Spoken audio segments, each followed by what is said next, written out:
Buenos días, ¿cómo les va? 22 de mayo.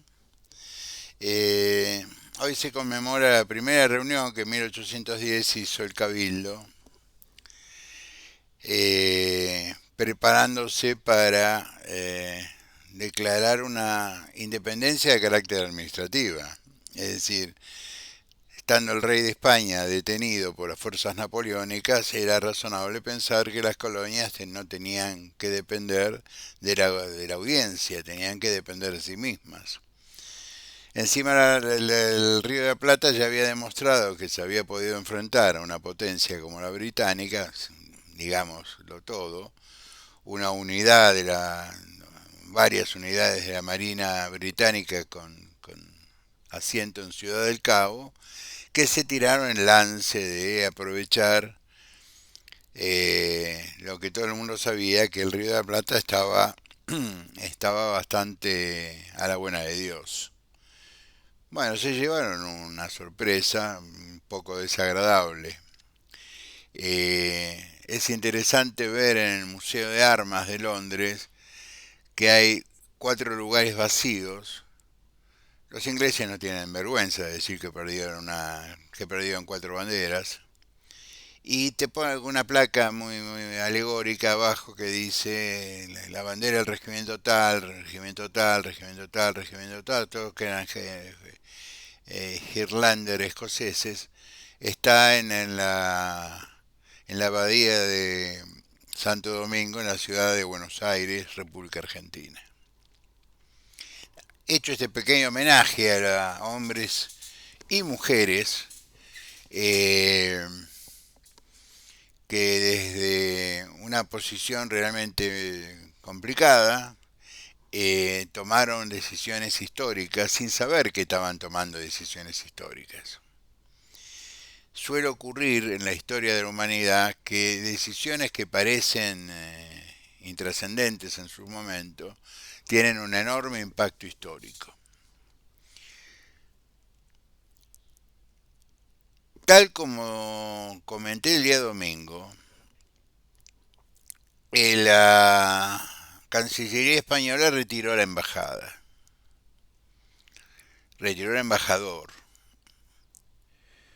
sin edie, sin tiempo. Escuché anoche la editorial que Carlos Pañi hizo el día lunes y me pareció muy interesante porque yo coincido con ese punto de vista que voy a relatar en los próximos segundos, que ha sido de alguna manera la guía por la cual yo me he movido en las redes sociales. Es decir, la contracara he tratado por mi manera de pensar la vida y pensar la política, de no sumarme a las huestes del odio. Pani explica, comenta, lo que un sociólogo, un especialista, plantea de que en el mundo de las comunicaciones instantáneas, en el mundo de que vos sabés lo que está ocurriendo en este momento en Filipinas, en Tailandia, en Israel, en Gaza, en todos lados, la respuesta de la sociedad, el mundo, no tiene tiempo de procesar las informaciones, entonces reacciona más por instinto que por racionalidad. Y el instinto del Homo sapiens sapiens arranca en el odio. Es decir, la primera sensación que uno tiene es de bronca frente a cualquier cosa que resulte frustrante. Nos pasa en el deporte, nos pasa en la vida misma, nos pasa en nuestras relaciones de pareja, en las relaciones con los hijos. Es decir, frente a una situación que nos resulta sorpresiva, insoportable al principio, la primera reacción es enojo. El hombre es así, el ser humano es así. Hay que tener estirpe de santo para no ser así. Y no conozco a nadie con estirpe de santo. Luego empieza a participar la racionalidad, el sentido de las proporciones. Entonces, si vale la pena enojarse por esto, fulano o fulana merece un destrato porque yo no estoy de acuerdo con una decisión que ha tomado, una frase que ha tenido, una manera. La gente se puede levantar de mal humor y con la primera persona que se cruza sos vos, descarga su mal humor en vos. Pero vos eso lo tenés que comprender, lo debés comprender. La política está alimentada por el odio. A poco de esto vean las redes sociales. Las redes sociales nos... Twitter X ahora dejó de ser el lugar donde podíamos intercambiar liberales, radicales, socialistas, tipos de izquierda, de centro, de derecha, apolíticos, con muchísimo respeto, con mucha ironía, claro, había menos palabras, teníamos menos espacio para expresar ideas, por lo tanto teníamos que tener un elevado poder de síntesis y básicamente no perder palabras maltratándonos. Eso ya no ocurre. Yo soy sujeto de permanente agresión de un grupito muy chiquito, porque yo tengo 30.300 seguidores, es un grupito muy chiquito que oscila entre 20, 25, 30, sube y baja, que se ofenden, se enojan. Y yo voy a explicar la ofensa y el enojo para que todos nosotros juntos pensemos y después vamos al carozo del asunto. Cuando vos haces del odio tu leitmotiv de la política, necesitas un sujeto a quien odiar.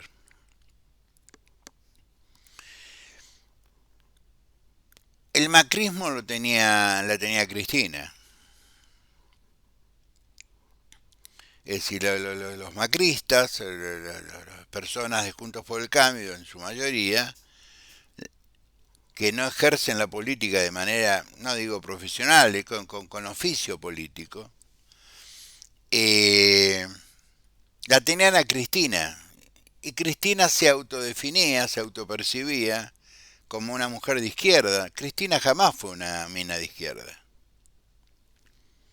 Es decir, en la militancia juvenil, muchas veces lo expliqué, ella estudiaba en La Plata, nadie conoce la colación de grado de ella, salvo que haya hecho una colación de grado, es decir, el momento que le entregan el título en el baño de damas de la Universidad de La Plata, no hubo un acto donde Cristina Fernández recibiera el título. Por lo menos el presidente del centro de estudiantes en aquellos años de la Universidad de La Plata, que era el doctor Pedro Ascoite, no lo recuerda. La recuerda a ella porque decía que era una mujer muy bonita, pero no recuerda la colación de grado. Sí recuerda la de Néstor. Muy bien. Cristina vendió que era de izquierda, porque compró a los grupos de derechos humanos, compró a las madres, a las abuelas, aparte de las madres, aparte de las abuelas, a las demás las convirtió en invisibles, les dio dinero, les creó una universidad, todos conocemos la historia. Entonces, en la simplificación que tenemos los seres humanos y sobre todo los argentinos, que nos aburre investigar más allá del título, eh, Cristina era a la izquierda. Hace unos días, Cristina confesó que ella nunca fue de izquierda. Es decir, si nos ponemos a pensar qué es la izquierda en la Argentina, y la izquierda en Argentina es un socialismo intelectual muy cerrado, muy chiquito, ¿no es cierto? Que normalmente no participa de la vida política, está reservado a los cenáculos intelectuales, a la literatura, a la discusión filosófica. El radicalismo tiene sectores que están más a la izquierda de algo, porque cuando vos decís fulano es de izquierda, ¿con respecto a quién? Yo calculo que la mayoría de ustedes, frente a Mussolini, frente a Franco, frente a tanto dictador de derecha, al propio Videla, Agosti, etcétera, etcétera, no se identificarían con ellos, estarían en el otro lado. El otro lado era la izquierda. Y a lo mejor se acusaba de ser de izquierda a gente que simplemente era democrática, republicana, es decir, no, yo con dictadores no juego.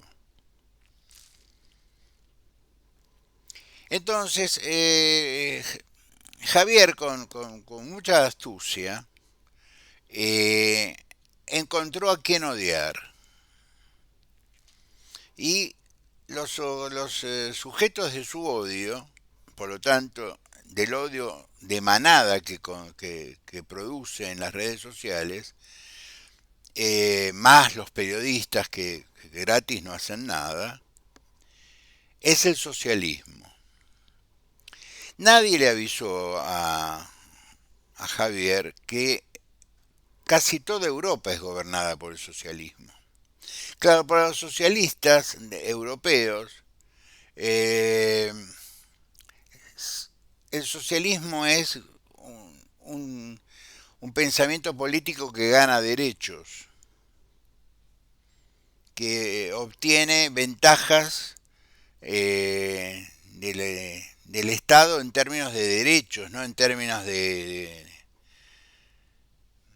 UH, de subsidios, no, no, gana derechos.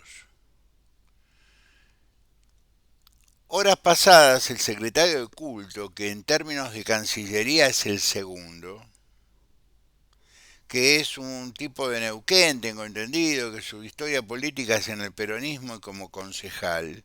Teniendo el Instituto del Servicio Exterior de la Nación que tenemos, nombraron a ese animalito de Dios, que ayer fue sujeto de un pedido de un apartamiento del reglamento en la Cámara de Diputados de la Nación y un pedido de informes de la Comisión de Juicio Político, porque en realidad la Comisión de Asuntos Constitucionales, porque las declaraciones que hizo el militante de derecha desde España, viajando con el presidente en el avión presidencial para un acto que era un acto particular de un partido que salió tercero en España, y que la excusa de Javier es que Abascal fue el único que lo trató bien. Es decir, todo este bolonqui es porque él apoyó a un tipo que lo trató bien. Es decir, la medida del presidente de la nación es quién lo trata bien o quién lo trata mal. Este pibe no puede hacer política. Y yo recordé la cantidad de barbaridades que decían de Macri, y lo bien que Macri las manejaba, con silencio, con elegancia. Y yo, ¿qué decía? Es el colegio, es el Newman. Pues yo tuve la oportunidad durante muchos años de jugar en contra de ellos y ellos tienen una ética muy particular, sobre todo frente a la violencia física o la violencia verbal. Siempre te contestan con altura. Entonces, entenemos que Milei encontró a quien odiar, que es el socialismo en general, y el socialismo en general gobierna Europa. No solo gobierna Europa porque gobierna los instrumentos de la Unión Europea, sino porque gobierna los principales países. La discusión en Europa hoy no es la Argentina. Argentina es intrascendente. La discusión en Europa es Israel. Israel está en una guerra contra Hamas y contra Hezbollah, y Europa sostiene la resolución de Naciones Unidas de dos estados. Yo no abro juicio de valor ni de opinión, pero la resolución de 1947 ya hablaba que la que crea el Estado de Israel habla de dos estados, habla de un Estado palestino y de un Estado israelí. Después vino la guerra de los 6 días, la guerra de Yom Kippur, bueno, todos conocemos la toma de las alturas del Golán, es decir, la expansión de Israel con sus colonos, en fin, lo concreto es que Europa, la mayoría de los países europeos, Dinamarca, España, Holanda, eh, Gran Bretaña en voz baja, pero la mayoría de los países europeos tienen dos actitudes respecto a Israel. Una es, sostengamos la teoría de dos estados, un estado palestino y un estado israelí, convivan muchachos, y no cayó para nada bien ese planteo de un fiscal de la Comisión Europea de Derechos Humanos y del Tribunal de Viena pidiendo el arresto de Netanyahu por crímenes de guerra. Es decir, los problemas de Europa hoy no son Milei, no es Milei, lamento decirlo. La Argentina no es un tema en Europa. Lean el ABC, porque no se puede leer el país, porque alguien sospecha del país. Es decir, muchachos, si no tienen argumentos, lo lamento mucho por ustedes. No le digo a los seguidores de este canal, sino a los que van a escuchar después cuando esto lo comparta en X o en Twitter o en Facebook. A falta de argumentos, busquen argumentos. Pero lo importante es entender esto. Milei construye desde el odio al otro, y el otro es, ahora es el socialista. Pero de Cristina no dice nada. A mí me llamó mucho la atención lo siguiente. Días pasados, un periodista, sin querer, le preguntó a alguien que no estaba adoctrinado, que no le habían dado la tarjeta naranja, no sé. Preguntó qué opinaba de la situación procesal de Cristina Fernández, viuda de Kirchner. De últimas, estaban, tenían se veía bueno, en la Asamblea Legislativa el 10 de diciembre una relación fluida, amable, simpática, hasta con miradas cómplices, como debe ser. Y él, con mucha inteligencia, respondió, es un problema de la justicia, yo no opino, tiene que opinar la justicia. Y Cristina tiene 3 juicios orales en la cabeza. Es decir, está en las puertas de un doble conforme. La respuesta institucional de mi ley es correcta, que opine la justicia. Mientras tanto lo propongo al hijo, que es un reaseguro de impunidad. Inclusive los diarios norteamericanos ya miran con preocupación el tema del hijo. Y ojo, Estados Unidos le preocupan estas cosas.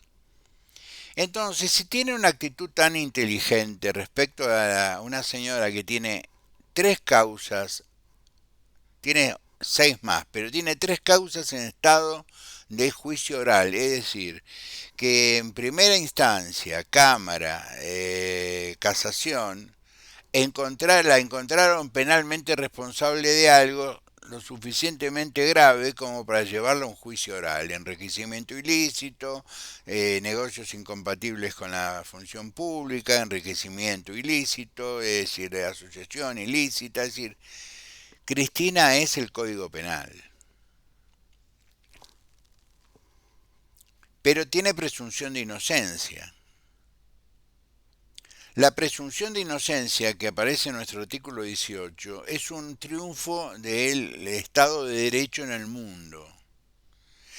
País que se declare a sí mismo civilizado plantea el concepto del Estado de Derecho en estos términos. Nadie es culpable hasta que se demuestre lo contrario. Hay una presunción de inocencia en todos los países civilizados del mundo, entre ellos España.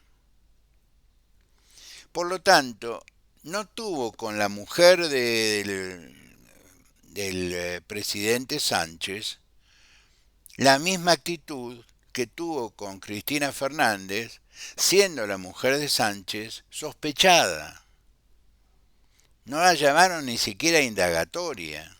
está siendo investigada, cosa que me parece muy bien. Pero no debe tener la acusación no debe ser lo suficientemente sostenible, porque Pedro Sánchez se lo toma con bastante elegancia todo esto. Y hay medios en España, yo los veo casi todos, por esa bandera que está ahí atrás, que ya lo expliqué, que dicen que es un bulo. Un bulo es una mentira, es un fake. Pedro Sánchez no es el tipo más querido de la derecha española, por decir, es un tipo bastante odiado por el PP, que es la derecha más civilizada, el Partido Popular, que ha gobernado España, y la ultra viene a ser Vox. Entonces, hay una animadversión contra Sánchez y la izquierda española que gobierna España. Entonces yo no entiendo a Milei que va a un país que es gobernado por la izquierda, pero es un país que ayer una chica pobre me dio mucha pena. Dice, lo mejor que le puede pasar a la Unión Europea es echar a España de la Unión porque es un lastre, porque bla, bla, bla, bla. Entonces le mandé el informe de la Comunidad Económica Europea respecto a la economía española. La economía española ha crecido en el año 23, ¿no es cierto? Un 12% respecto al resto de los países de la comunidad, domado la inflación, que es insignificante, 0,2%. Y que utilizó para este fortalecimiento de la economía española el consumo. Es decir, el español consume. ¿Por qué? Porque tiene trabajo. Es decir, España le da a sus ciudadanos y a los argentinos que viven allí trabajo. Y trabajo bien remunerado. Ese trabajo bien remunerado permite a los que viven en España consumir. Consumir les permite a España recaudar impuestos. Lo que los economistas liberales llaman círculo virtuoso. Entonces, para sintetizar, el gobierno argentino, lejos de ir desarmando por vías laterales, por caminos paralelos, por conversaciones privadas, llamadas telefónicas, entre amigos. Ahí, nunca, por favor, eh, ir desarmando esto, que es una cosa bastante patética, no, aumenta la presión, aumentan los agravios, y esta vez los agravios vienen de la Argentina. Max Point y todo ese tipo de tonterías. Javier no declaró en España varias cosas interesantísimas. Javier declaró que a él le aburre ser presidente. Si para él ser presidente es una segunda etapa, él es como un profeta de la nueva derecha. Que él quisiera ir por el mundo proclamando la nueva derecha. Que ser presidente a él como que lo aburre. La cosa cotidiana lo aburre. Entonces la pregunta que yo me hago al escuchar eso es ¿quién gobierna en la Argentina? ¿Quién toma decisiones? ¿Mondino? ¿Franco? ¿El secretario de culto que dice que el divorcio es una maldición? Es decir, yo soy maldito y mis 8 hijos son malditos porque su padre se divorció 2 veces. Y mis hijos son fantásticos, profesionales, trabajadores, los que tienen trabajo, padres y madres exitosos.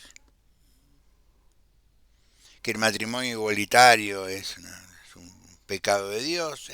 Todo eso ya está resuelto, se resolvió en las cámaras. Son leyes. Yo nunca estuve de acuerdo con el concepto de matrimonio igualitario. Unión civil me parece que es jurídicamente correcto. Que ya existía de antes. porque el derecho siempre tiene soluciones para los problemas de las personas sin necesidad a veces que intervenga la legislatura. Entonces, parejas del mismo sexo que convivían se cruzaban los seguros de vida, compartían la obra social, la prepaga, tenían un departamento a número de los dos, es decir, 50 y 50. Es decir, que las consecuencias jurídicas de un matrimonio ya existían antes de la existencia del kirchnerismo. Yo ya estoy hablando de la década del 70. Muy bien. Eh, para redondear esto que parece un poco caótico. No somos noticia en Europa. En Europa en este momento la noticia es que la mayoría de los países europeos están pidiendo a Israel dos estados. Es decir, aflojan Gaza porque no está bueno. Punto uno. Punto dos. El mundo está en esa preocupación, en esa dificultad. Yo no abro juicio de valor porque vivo en Argentina, vivo en Jujuy, no puedo abrir juicio de valor sobre algo que solo veo a través de los medios.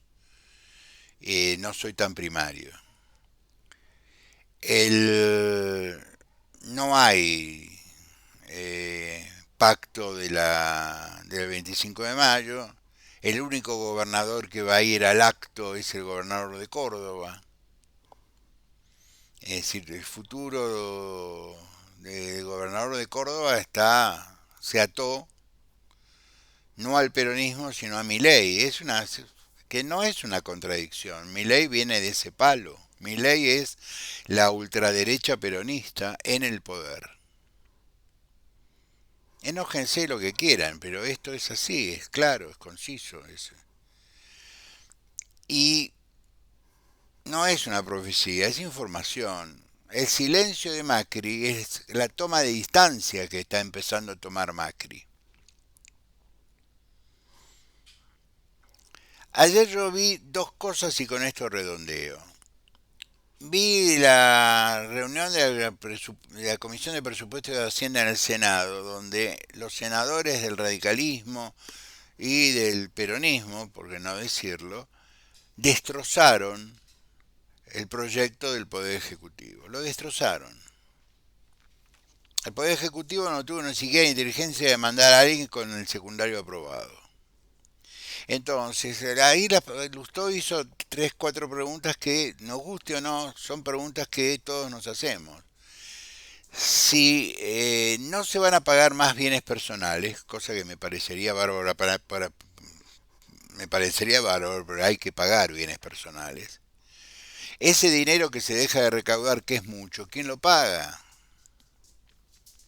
Y lo paga la cuarta categoría de ganancias. Es decir, la persona que gana 1.400 dólares o menos ahora, porque entre paréntesis el dólar se está despertando. Es decir, 1.400.000 pesos para una persona que es soltera paga impuestos a las ganancias. No hay ningún departamento que baje los 400, 500.000 pesos. Pagar servicios, vestirse, comer, y encima le sacan impuestos. Pero los ricos de los ricos, como decía Lustó, no pagan nada. No solo no pagan, sino que le condonan durante 15 años cualquier historia. La pregunta que se hicieron todos ayer era la siguiente. Si entraste en la moratoria del 2016 que propuso el gobierno de Macri, ¿podés estar en esta moratoria nueva?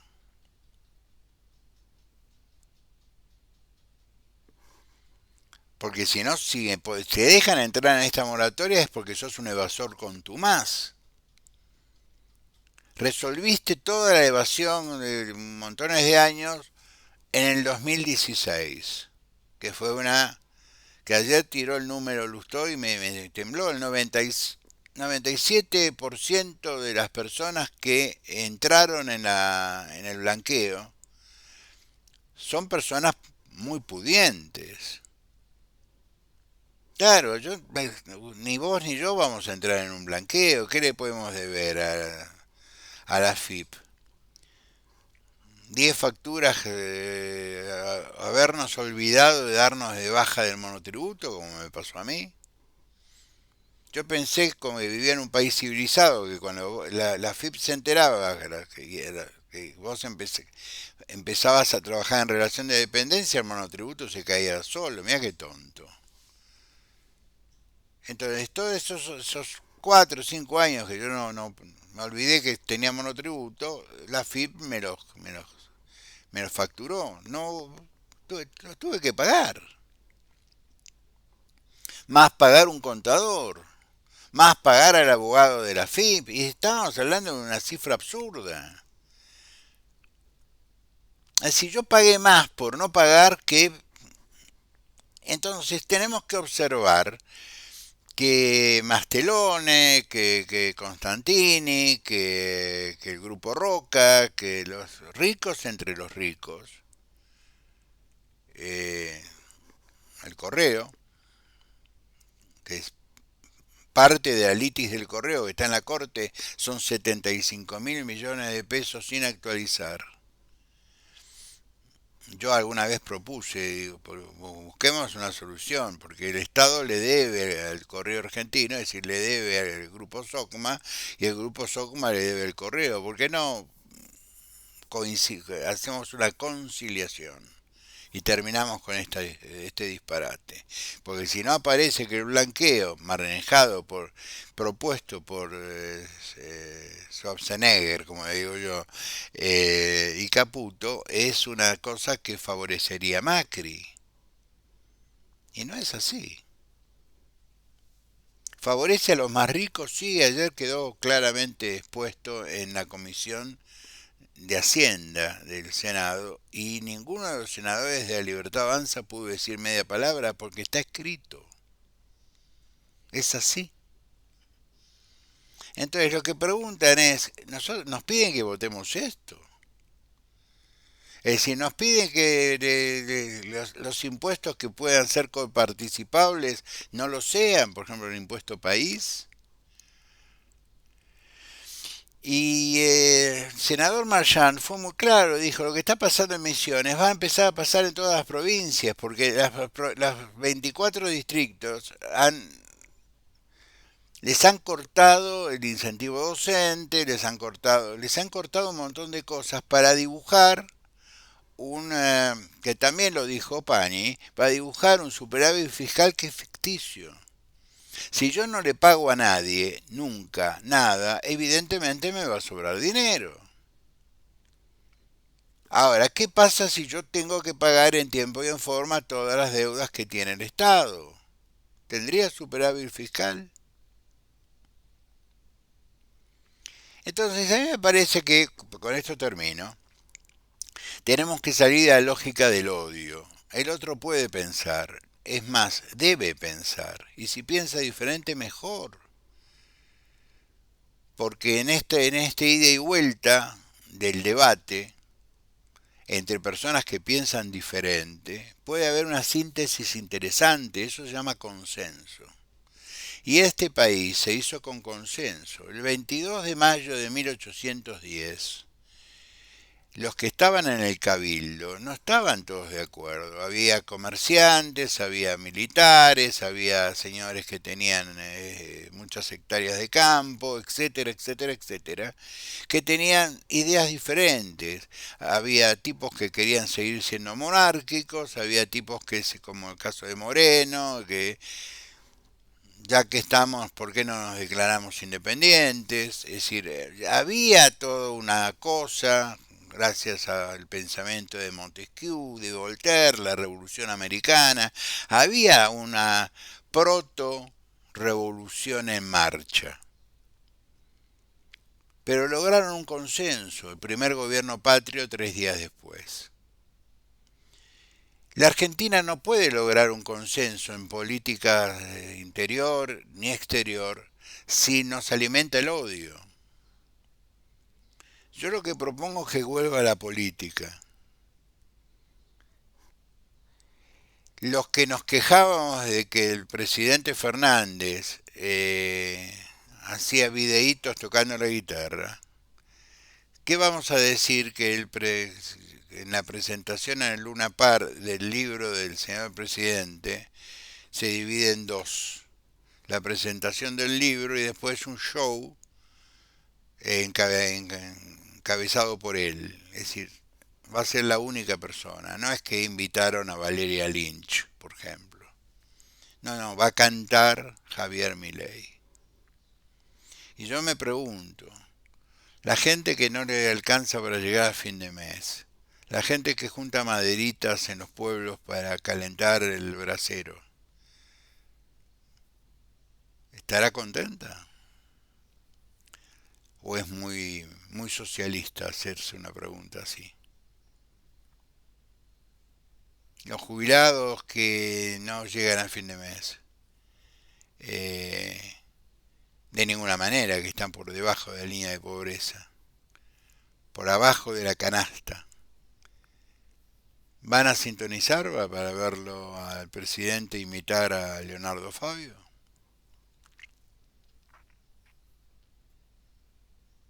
Pensémoslo un rato. Los quiero mucho, nos vemos el viernes. Un saludo grande.